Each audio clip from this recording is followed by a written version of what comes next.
নমস্কার বন্ধুরা, আশা করি আপনারা সবাই ভালো আছেন। আমরা সবাই ভালো আছি। তো বন্ধুরা দেখুন, আজকে নিয়ে এসেছি কতগুলো কাবলি ছোলা। তো আজকে কিন্তু নিরামিষ কাবলি ছোলা দিয়ে পনিরের কিন্তু ঘুগনি তৈরি হবে। তো চলুন সঙ্গে থাকুন, দেখে নেওয়া যাক কীভাবে নিরামিষ ঘুগনিও সুস্বাদু বানানো যায়। তো দেখুন, এখানে আমি কয়েকটা আলু নিয়েছিলাম। আলুগুলো কিন্তু ছোটো ছোটো করে কেটে নিয়েছি চৌকোনা করে। এখানে কড়াই বসিয়ে দিয়েছি, বেশ খানিকটা সর্ষের তেল দিয়ে দিয়েছি। এখন আমি এখানে ফোড়নের মধ্যে দিয়েছিলাম কাঁচা লঙ্কা, শুকনো লঙ্কা আর পাঁচফোড়ন। আর এখন দেখুন, এই যে ছোটো ছোটো আলুগুলো কেটে নিয়েছিলাম, যে ছোটো করে আলুগুলো, সেই আলুগুলো কিন্তু দিয়ে দিয়েছি। এখন একটু নেড়ে চেড়ে ভেজে নেব। আর ভেজে নেওয়ার পর এখানে দিয়ে দিচ্ছি আমি, দেখুন এই যে কাবলি ছোলাগুলো সেদ্ধ করে নিয়েছিলাম, পুরোপুরি কিন্তু সেদ্ধ হয়ে গিয়েছিলো, 3টে সিটি দিয়ে সেদ্ধ করে নিয়েছিলাম। আর এখন এগুলো নেড়ে চেড়ে ভালো করে ভেজে নিতে হবে।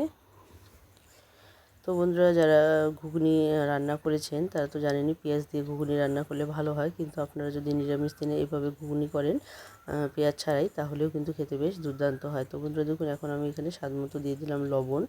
তো লবণগুলো আপনারা একবারেই দিতে পারেন, কিংবা একটু কম করেও দিতে পারেন, কিন্তু আমি কিন্তু একবারেই দিয়ে দিয়েছি। আর এখানে দেখুন নিয়েছি পনির, আর পনিরগুলো আমি ছোটো ছোটো পিস করে কেটে নিয়েছি, দেখতেই পাচ্ছেন, চৌকোনা করে কেটে নিয়েছি। আর এখন পনিরগুলোকে লবণ হলুদ দিয়ে ভালো করে নেড়ে চেড়ে একটুখানি নেব, তারপর কিন্তু এটা ভেজে নিতে হবে। তো দেখুন, এখানে লবণ আর হলুদ দেওয়া হয়ে গেছে, এখন একটুখানি মাখিয়ে নিচ্ছি। এরপর দেখুন, অন্যদিকে কিন্তু আমি বসিয়ে দিয়েছি লোহার কড়াই, আর কড়াইয়ের মধ্যে বেশ খানিকটা তেলও দিয়ে দিয়েছি। এখন আমি এখানে পনিরগুলোকে ভেজে নেব। তো পনিরগুলো কিন্তু বেশি করে কড়া করে ভাজবেন না, কারণ যে কোনো পনির যদি আপনারা বেশি করে ভাজেন তাহলে কিন্তু পনিরগুলো শক্ত হয়ে যায়। তো অবশ্যই চেষ্টা করবেন পনিরগুলোকে হালকা ভেজে নিতে। আর ভেজে নেওয়ার পর কিন্তু পনিরগুলোকে অবশ্যই জলে রাখতে হবে, তাহলে দেখবেন পনিরগুলো কিন্তু বেশ নরম তুলতুলে থাকবে। তো বন্ধুরা দেখুন, এদিকে পনির ভাজা হতে হতে কিন্তু এদিকে যে ছোলাগুলো আছে সেগুলো কিন্তু অনেকটাই ভাজা হয়ে গেছে। লবণ আমি আগেই দিয়েছিলাম, এরপর আমি এখন দিয়ে দিলাম হলুদ গুঁড়ো। তো দেখতেই পাচ্ছেন, এখন হলুদ গুঁড়ো দিয়ে ভালো করে নেড়ে চেড়ে একটুখানি ভাজিয়ে নেব। তো দেখতেই পাচ্ছেন বন্ধুরা, এদিকে কিন্তু পনিরগুলো ভাজা হয়ে গেছে।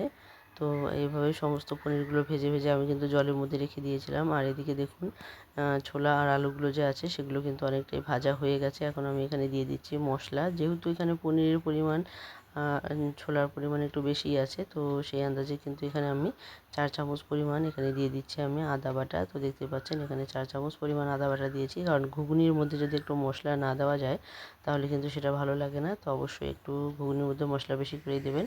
1 চামচ পরিমাণ জিরে গুঁড়ো দিয়েছি। এখন আমি এখানে দিয়ে দিলাম 1 চামচ পরিমাণ কাশ্মীরি লঙ্কা গুঁড়ো। এখানে দিয়ে দিলাম ধনে গুঁড়ো। তো এই ধনে গুঁড়োটা কিন্তু একদম স্পেশাল মশলা, এটা কিন্তু তেজপাতা আর শুকনো লঙ্কা দিয়ে শুকনো কড়াইয়ে ভেজে নিয়ে তারপর মশলাটা কিন্তু আমি তৈরি করে নিয়েছিলাম। তো বন্ধুরা দেখুন, এখানে কিন্তু মশলাগুলো দেওয়ার পর কিন্তু আমি এখানে একটুখানি গরম জল দিয়ে দিয়েছি, যাতে করে এটা ভালোভাবে কষানো যায়। তো দেখতেই পাচ্ছেন, এখন জল দিয়ে কিন্তু এটা ভালো করে কষিয়ে নিতে হবে, যাতে করে মশলাগুলো বেশ সুন্দরভাবে ভাজা হয়ে যায়। তো বন্ধুরা দেখতে পাচ্ছেন, যে জল দিয়েছিলাম সেই জলটা কিন্তু পুরোপুরি শুকিয়ে এসেছে, আর মশলাগুলো কিন্তু কষানো হয়ে গেছে। এতে করে কিন্তু আলুগুলো যে ছিল, সেই আলুগুলো কিন্তু পুরোপুরি আলুগুলো সেদ্ধ হয়ে গেছে। এখন আমি এখানে কষানোর পর যে পনিরগুলো জলের মধ্যে রেখেছিলাম সেই জল সহই কিন্তু পনিরগুলো দিয়ে দিলাম। তো বন্ধুরা দেখতে পাচ্ছেন, এখানে কিন্তু পুরোপুরি প্রায় সব কিছুই সেদ্ধ হয়েই গেছে। এখন কিন্তু অতিরিক্ত জল দেওয়ার কোনো প্রয়োজন নেই। তো যতটুকু জল না দিয়ে ফুটিয়ে না নিলে নয়, সেইটুকু জল আমি এখানে দিয়ে দিচ্ছি। তো আপনারা যদি একটু স্যুপ খেতে চান তাহলে কিন্তু একটু জল বেশি করেই দেবেন। আমি এটা কিন্তু একদম একটু মাখো মাখো করে করব, যার জন্যই কিন্তু দেখুন জলের পরিমাণটা কিন্তু বেশি দেইনি। তো জানেনই, যে কোনো রেসিপি যদি আপনারা ভালো করে ফুটিয়ে নেন তবেই কিন্তু সেটা সুস্বাদু হবে। তো দেখুন, এখানে কিন্তু অনেকক্ষণ জাল হয়ে গেছে। জাল হওয়ার পর এখন আমি এখানে দিয়ে দিচ্ছি গরম মশলা। আর গরম মশলা দেওয়ার পর 2 মিনিট একটু নাড়াচাড়া করে আমি এখন নামিয়ে নেব। তো বন্ধুরা দেখুন, কতটা মাখা মাখা হয়েছে দেখতে। তো এটা যেরকম দেখতে হয়েছে সেরকম খেতেও কিন্তু ভীষণ সুস্বাদু হয়েছিল। তো বন্ধুরা দেখুন, এখন আমি এখানে দিয়ে দিলাম 1 চামচ পরিমাণ ঘি।